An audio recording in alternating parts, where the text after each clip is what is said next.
Okay, so back to the specific example of the RC circuit. So for this circuit, we found that V equaled initial voltage V naught times e to the minus t over tau volts, where tau is just R times C. So now we can define the current through the resistor, IR. We know is just the voltage across the resistor, which in this case is V, as well as the voltage across the capacitor divided by R. So that's going to equal V naught over R times e to the minus t over tau. So note that if, again, time is 0, or we can, and the exponential term resolves to 1, I just equals V over R, just like we see with Ohm's law. So the initial condition is found by just solving Ohm's law, expression relating voltage and current in a resistor, times, again, the decay. Likewise, we could find the power. In this case, I will derive it as the power being absorbed by the resistor. So that power of the resistor is given as the voltage across the resistor times the current through the resistor. The voltage across the resistor is V. So that's V naught e to the minus t over tau. The current through it is V naught over R times e to the minus t over tau. So we get V naught squared over R times E. We multiply those two terms together and we get e to the minus 2t over tau. And that'll be in units of watts. So note that the voltage decays as e to the minus t over tau. The current decays as e minus t over tau. But the power decays as e to the minus 2t over tau. So it decays twice as fast. And that's because, again, power is nonlinear. It's the multiplication of both terms here. Okay, finally, let's derive the energy absorbed by the resistor that's connected to that capacitor that was initially charged. We know that the energy is given as the integral of the power, so let's derive the energy as some function of time by starting at 0 and integrating 2 times t. Okay, subbing in our equation for power that we just derived, that was V naught squared over R times e to the minus 2t over tau dt. Turns into V naught squared over R times negative tau over 2 times e to the negative 2t over tau, evaluated from 0 to t. That equals V naught squared over R times tau over 2, e to the negative 2t over tau, plus V naught squared over R times tau over 2.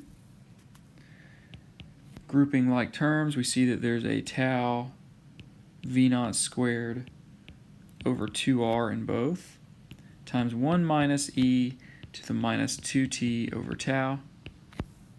So this is our general expression, and this will be true for inductors or capacitors. Since this is an RC circuit, where tau equals RC, let's simplify. We'll see that the energy absorbed by that resistor, or dissipated by the resistor, will resolve to 1/2 C times V naught squared times 1 minus e to the minus 2t over tau, which in this case is RC, and that's in units of joules. So note in this case, we have 1 minus e to the negative 2t over tau. So e to the negative 2t over tau is a decaying exponential. So 1 minus that will be a rising exponential response. So initially it starts, if we looked at the initial energy absorbed by the resistor at time 0, this would be 0 joules initially. It's all stored in the capacitor at time equals 0. But with time, it gradually increases into a final value that will approach 1/2 CV squared. So if we visualize that, we're plotting again the energy dissipated by the resistor as a function of time. starts out at 0 and exponentially increases and approaches a value of 1/2 CV squared. So we could think of this energy as the initial energy stored in the capacitor, which is then exchanged with the resistor over time. So at which point, after about, again, 5 taus, you assume that all of that energy had been moved from the capacitor and was dissipated by the resistor. So be careful what I ask, if it's how much energy is stored in the capacitor at some value of time or how much energy has been dissipated by the resistor. So those two things are different. So in the last few slides I derived specifically the source-free or natural response, showing that it just decayed over time. We can make this expression a little bit more general and say that for an RC circuit, the voltage as a function of time is going to equal this exponential response, which is A times e to the minus t over tau. But it's possible we also have a voltage source applied in the problem or a current source applied in the problem, so that it sets that value over time as a constant. So we should really assume that it's going to be that decaying term plus some final value, Vf. Okay. Because again, we're going to not assume that the final value will be 0. It could be something else. So in this case, again, let's find the initial value at t equals 0 and call that V sub 0. That will be A e to the 0 plus Vf.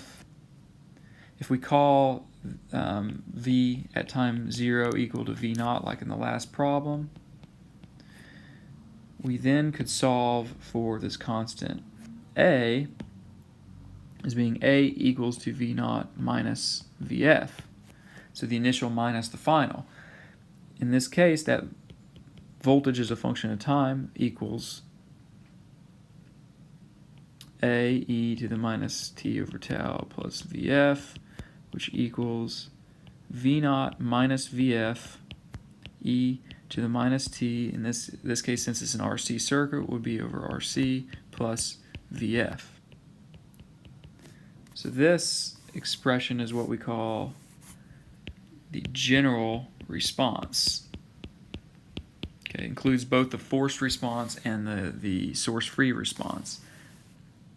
The book derives this in separate terms, so we can see that if we multiply this first term out, we'll get V naught e to the minus t over RC minus Vf e to the minus t over RC plus Vf, and then we can group that Vf term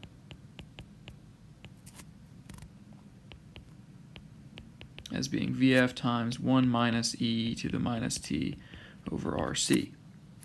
So note here that this is the source-free natural response that we had just derived a couple slides ago, and this term is what we call the forced response.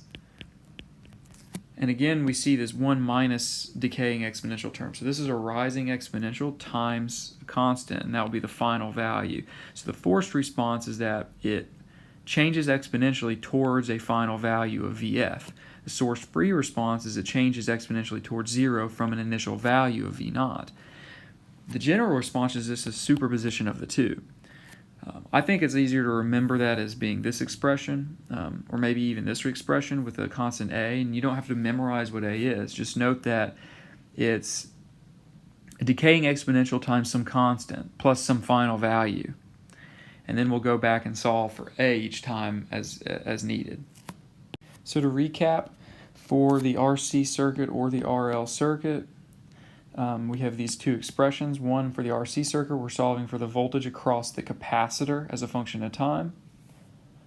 So this will be Vc as a function of time. For the RL circuit, we're solving for the inductor current as a function of time. In both cases, it equals A e to the minus t over tau plus the final value. Specifically, A is always going to be the initial condition minus the final condition. So this is the equation to remember.